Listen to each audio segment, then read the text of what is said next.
My name is Chris Fisher, and my co-authors are Joe Hauk, Atalia LaRue, and Kevin Schmidt. The title of today's presentation is Deriving Critical Tests of ACT-R Using Systems Factorial Technology with Global Model Analysis. Our basic research question is how to identify and develop critical tests of cognitive architectures, which are unified theories of cognition encompassing memory, reasoning, perception, and more. As large models, these have many degrees of freedom and auxiliary assumptions, making them difficult to test. Our proposed method is called SFT-GMA, which has two components: Systems Factorial Technology, or SFT, and Global Model Analysis, or GMA. We apply SFT-GMA to the ACT-R cognitive architecture, where we find that ACT-R is incompatible with most parallel models of perceptual processing, and this prediction is at odds from data in the literature.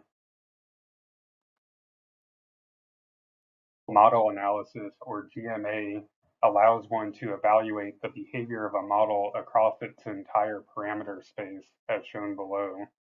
This is useful for identifying patterns that a model is unable to predict and use that as a basis for critical tests.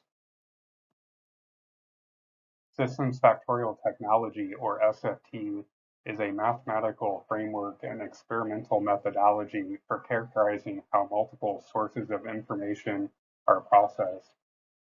We can use SFT to define a model space that spans the following four dimensions: architecture, which consists of serial and parallel models; stopping rule, which consists of self-terminating and exhaustive response rules; stochastic dependency, which can be independent, oscillatory, or inhibitory; and workload capacity, which could be limited, unlimited, or supercapacity. SFT-GMA has four basic steps. First, we formally state the core architectural assumptions, and then we prove theorems describing constraints on the SFT model space. Next, we derive critical tests based on those theorems. And finally, we run an experiment and perform SFT analyses to test the architecture's predictions. Apply SFT-GMA to the ACT-R cognitive architecture.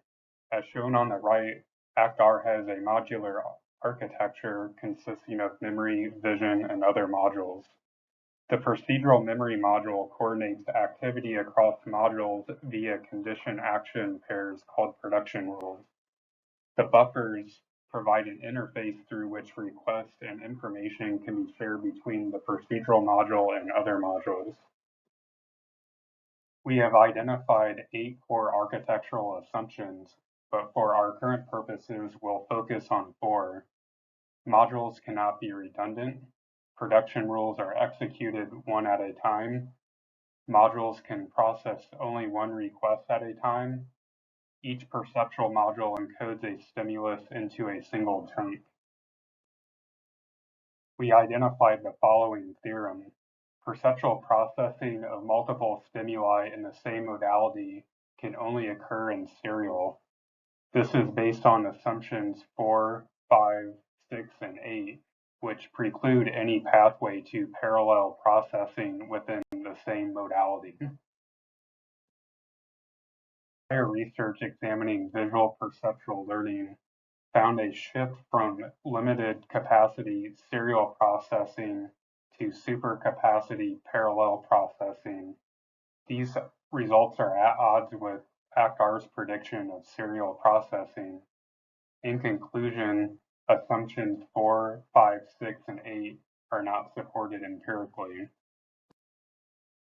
In conclusion, we found that SFT-GMA is a useful method for testing core architectural assumptions of cognitive architectures, which does not depend on auxiliary assumptions.